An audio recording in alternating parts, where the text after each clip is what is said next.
किसान साथियों नमस्कार, स्वागत है आप सभी का गांव किसान कार्यक्रम की आज की कड़ी में। मैं हूं आपके साथ ज्योत्सना वाहल। सर्दियों का मौसम अब धीरे धीरे सिमट रहा है, लेकिन मौसम फिर भी सुहाना है और गर्मियों ने अपनी जगह धीरे धीरे बनानी शुरू कर दी है। नए महीने की शुरुआत है, तो हमने सोचा कि गांव किसान कार्यक्रम में आपके लिए भी कुछ नया, उन्नत और आधुनिक लेकर आए। आज के गांव किसान कार्यक्रम की खास कड़ी में कुछ खास बातें हैं केवल आपके लिए। किसान साथियों, पंडित दीनदयाल उपाध्याय जी का मानना था, जब तक गांव समृद्ध नहीं होंगे देश समृद्ध नहीं होगा और गांव की समृद्धि के लिए कृषि की समृद्धि होना आवश्यक है। पंडित दीनदयाल उपाध्याय जी के जन्म शताब्दी वर्ष के उपलक्ष्य में चित्रकूट में ग्रामोदय मेले का आयोजन किया गया। तो आज से लेकर शुक्रवार तक हम इस ग्रामोदय मेले की एक एक झलक आप तक पहुंचाएंगे और वहां से प्राप्त विस्तृत जानकारी आपको देंगे। तो किसान भाइयों, हमारे पहले सेगमेंट खेती किसानी में आइए देखते हैं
ये जो ग्रामोदय मेला आयोजित किया जा रहा है, ये असल में जो दो महापुरुषों की जन्म शताब्दी वर्ष के रूप में आयोजित किया जा रहा है।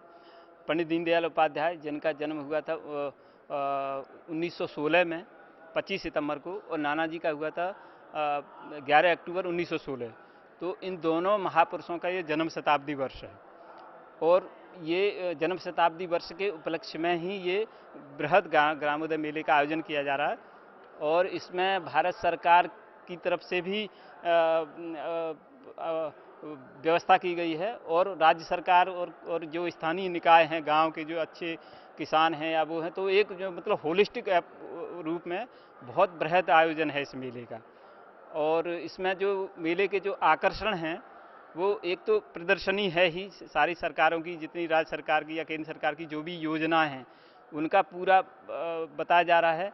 फिर जो प्रोडक्ट हैं अलग अलग संस्थानों के, वो उनको भी दिखाया जा रहा है।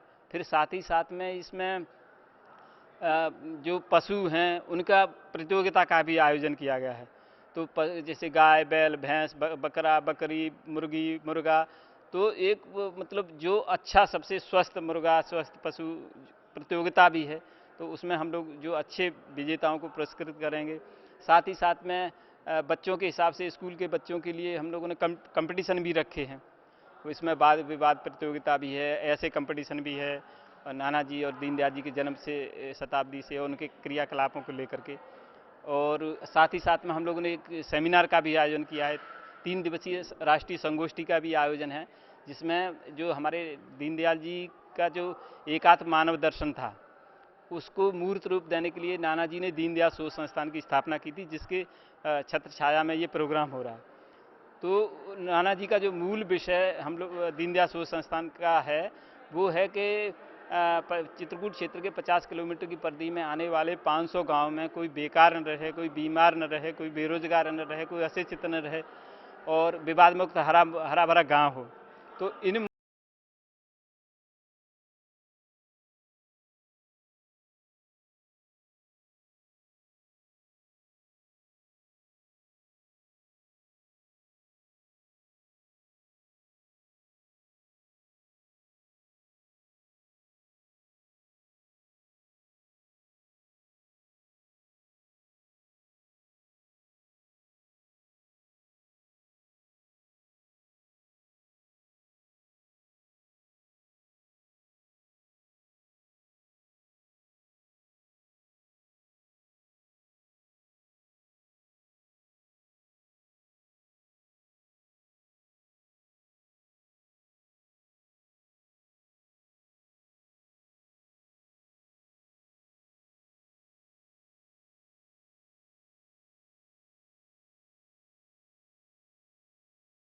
Cable knowledge solution university Satna, जिसकी स्थापना 2011 में हुई।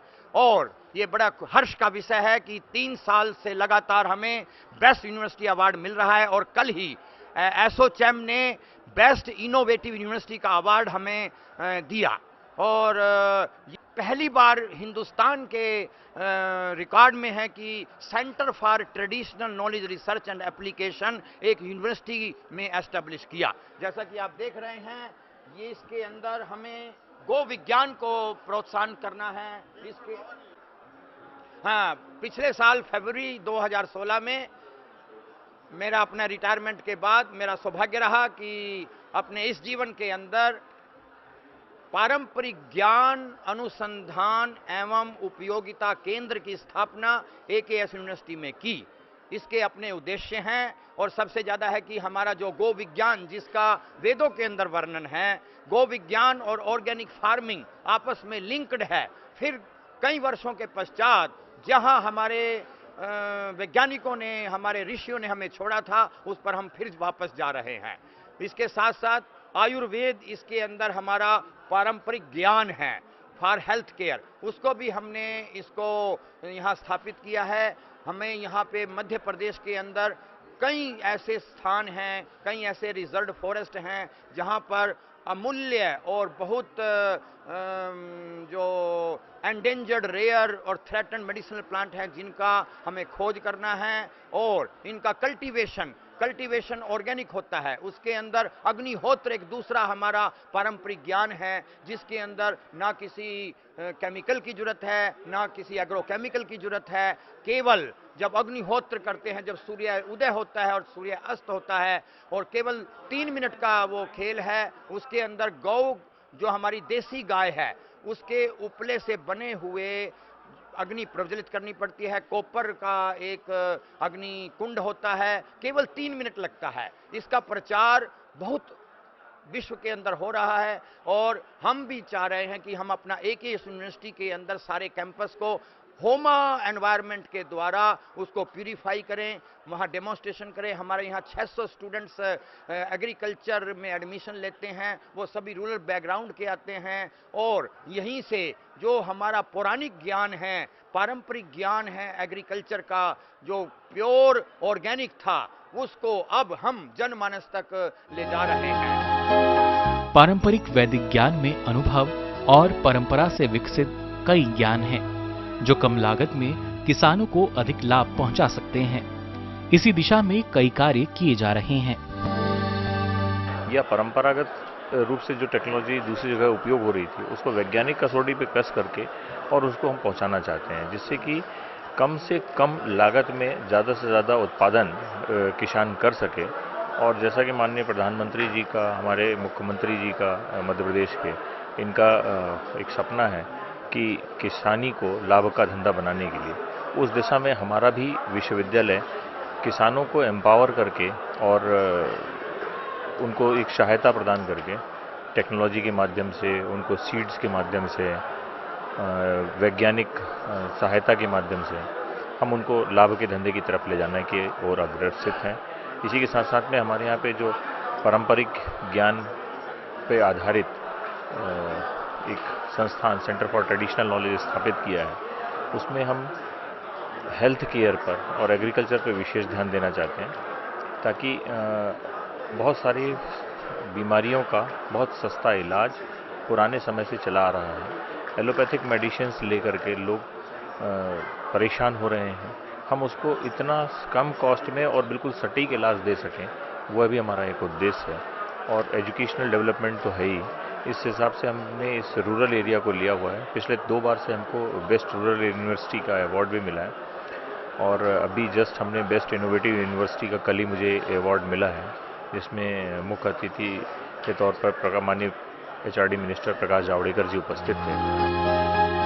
यूनिवर्सिटी के स्टॉल में एक असामान्य लंबे आकार के कद्दू की किस्म दर्शाई गई थी। हर चीज की अपनी एक खासियत होती है और इसकी खासियत के बारे में हमें बताया इसे विकसित करने वाले वैज्ञानिकों ने।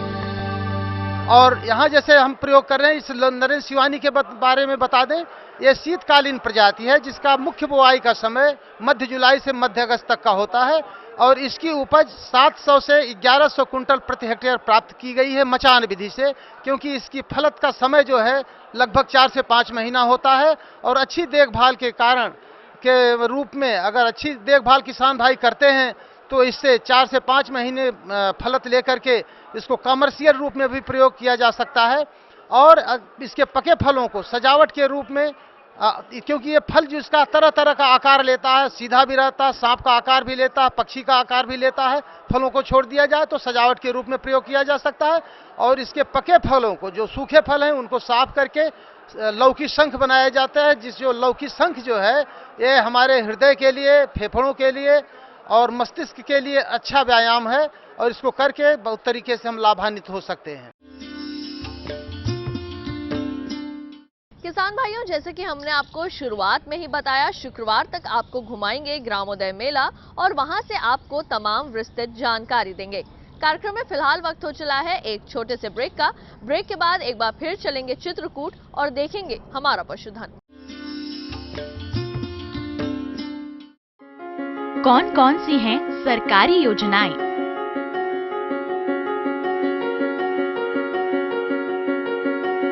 कैसे उठाएं इनका लाभ? जानिए अपने गांव का हाल। देखिए चौपाल चर्चा, सोमवार से शुक्रवार सुबह 9 बजे।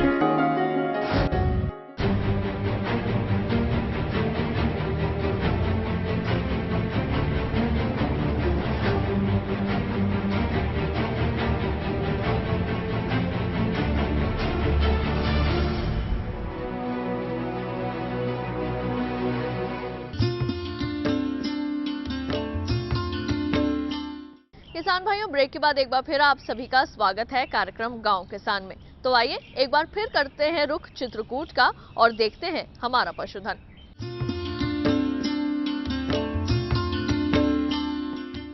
बुंदेलखंड में पशुपालन और खासकर मछली पालन की क्या क्या संभावनाएं हैं और क्या क्या नई तकनीकें वहां अपनाई जा रही हैं, ये देखने के लिए आपको आइए एक बार फिर ले चलते हैं चित्रकूट में आयोजित ग्रामोदय मेले में।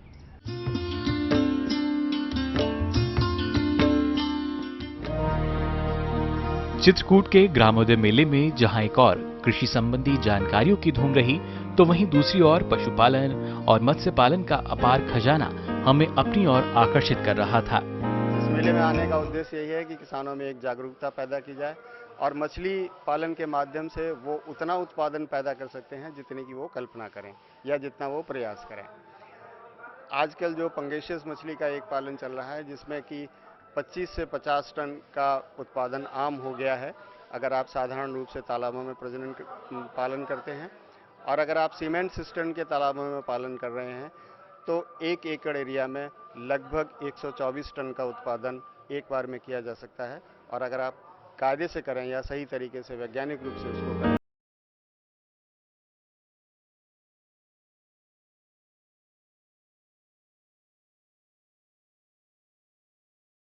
पालन को लाभकारी बनाने के लिए कई अन्य विधियों के साथ साथ एक विधि विकसित की गई है जिसका नाम है केज विधि।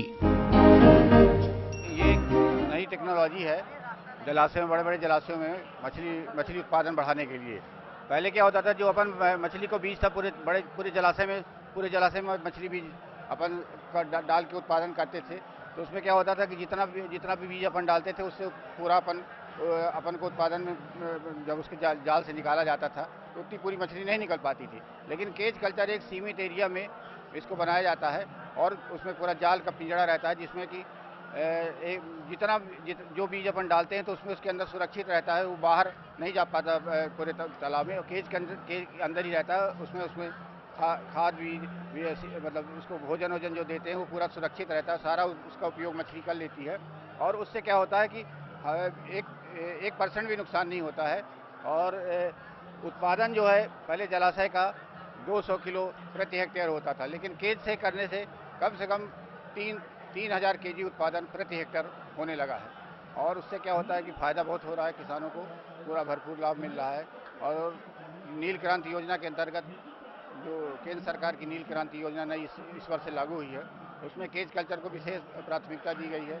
और उसमें जितनी लागत लगती है 3 लाख रुपए एक केज बनाने में लागत लगती है, उसका 50% अनुदान केंद्र सरकार से दिया जा रहा है इस योजना को बढ़ावा देने के लिए। इससे हमारा मत्स्य उत्पादन आगामी 5 साल में जो अभी हो रहा है उसका दुगना हो जाएगा। तो छोटे तालाब में ऐसे तालाब जिसमें साल भर पानी रहता है, और साल भर पानी मतलब उसकी गहराई कम से कम 10 फीट पानी उसमें गहराई में रहे और वो सूखे ना तालाब, उसमें भी ये केज बनाया जा सकता है, तो उसमें भी उत्पादन किया जा सकता है। उसके लिए किसान लोगों को बताया जा रहा है और किसान लोग कुछ 1-2 किसानों ने उसके ऊपर रुचि दिखाई है और उसका सर्वेक्षण किया जा रहा है। 1-2 साल में कई तालाबों में, छोटे तालाबों में भी इस योजना का लाभ किसानों को मिलेगा। केज विधि के बाद हम बढ़े ऑर्नामेंटल फिशरीज की ओर।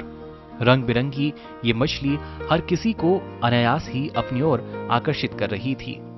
ये केवल देखने में सुंदर और आकर्षक हो ऐसा नहीं है, ये युवाओं के लिए रोजगार के अवसर भी उपलब्ध करा रही है। आइए जानते हैं कैसे। हर तरह के प्रयास किए जा रहे हैं, पूरा जितना भी वाटर एरिया वो कवर करने के साथ साथ ऑर्नामेंटल फिशेस पे भी जोर दिया जा रहा है। हमारे बेरोजगार युवक जो हैं हमारे कलर्ड फिश में काफ़ी कुछ कर सकते हैं। रंगीन मछली का घर में पालन कर सकते हैं, इसकी ब्रीडिंग सेंटर डाल सकते हैं, एक्वेरियम मैन्युफैक्चरिंग का भी डाल सकते हैं, इसकी ट्रेनिंग होती है। सब तरह की वो फिश एक्वेरियम तैयार करके बेच सकते हैं, घर में तैयार कर सकते हैं, बहुत सस्ते पड़ते हैं। इसकी बहुत डिमांड है, इसको डाइनिंग रूम में लोग रखते हैं। ऑर्नामेंटल फिशेज में कुछ फिशेज ऐसी हैं जिनको ब्रीडिंग में भी कोई दिक्कत नहीं है, बड़ी आसानी से ब्रीड करती हैं वो। ये रोहू कतला मृगल की ब्रीडिंग जो है चलते हुए पानी में होती है, और इनकी ब्रीडिंग जो है ये अपने छोटे छोटे हैचरीज बना के घर में पौंड बना के भी की जा सकती है। कुछ वैरायटी, कुछ स्पीसीज की ऐसी है जो सीधे बच्चे देती है, मोली है, शॉर्ट टेल है, और कुछ इसकी ऐसी है जो आपकी ये गोल्ड फिशेज वगैरह है, इसके लिए कुछ नेचुरल कंडीशन की जरूरत पड़ती है।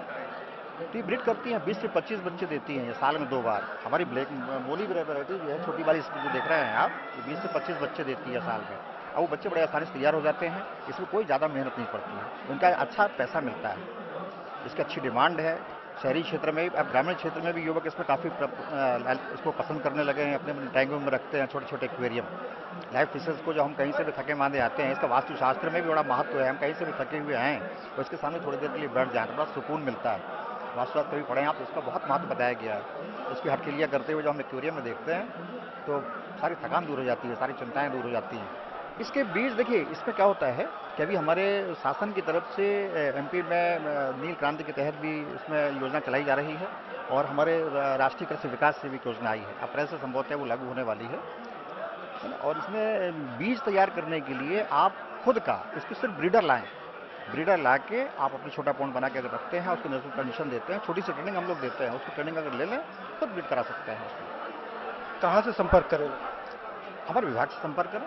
हमारे विभाग के पास जितने भी सेंटर हैं ऐसे, उनके हमारे पास पते होते हैं, वहाँ से हम ब्रीडर उपलब्ध करा देते हैं, और हम उनको गाइड कर देते हैं कितने बाई कितने का उनको टैंक बनाना है, उसको कैसे रेयर करना है, कैसे उसकी फीडिंग करना है, किस वक्त उसको ब्रीडिंग के लिए मेल फीमेल को छोड़ना है, उसको नेचुरल कंडीशन कैसे देना है, कितना टेम्परेचर होना है, उसको ठंड से कैसे बचाना है, ये सारी चीज़ें हम लोग बताते हैं। इसके जो ब्रीडिंग पॉन्ड बनाए जाते हैं वो ज़मीन से थोड़ा नीचे, लगभग 1-1.5-2 मीटर नीचे बनाते हैं, ताकि उसका टेम्परेचर मेंटेन रहे। इसका पानी की गर्मी को रोकना है। टेम्परेचर अगर ज़्यादा होता है तो ये सेंसिटिव होती है, इसको नुकसान हो सकता है।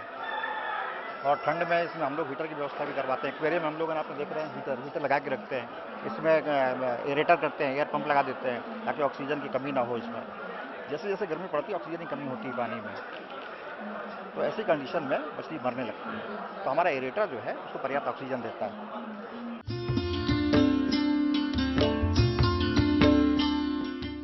तो अभी आपने जाना कि बुंदेलखंड में किस प्रकार से मछली पालन को बढ़ावा दिया जा रहा है और साथ ही इसमें युवाओं के लिए कितनी अपार संभावनाएं हैं। साथियों, कार्यक्रम में फिलहाल वक्त हो चला है एक और छोटे से ब्रेक का। ब्रेक के बाद आपको दिखाएंगे कामयाब किसान की दास्तां। आप कहीं मत जाइए और देखते रहिए हमारा कार्यक्रम गांव किसान।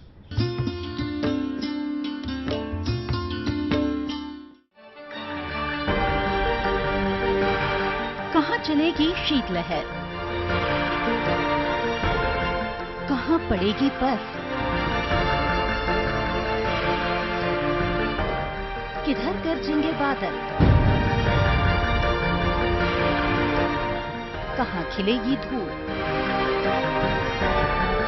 किस इलाके पर है तूफान का साया और कैसे करें खेती।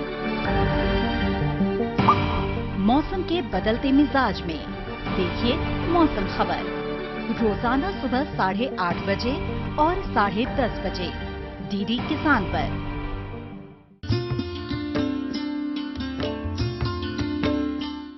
ब्रेक के बाद एक बार फिर आप सभी का स्वागत है कार्यक्रम गांव किसान में।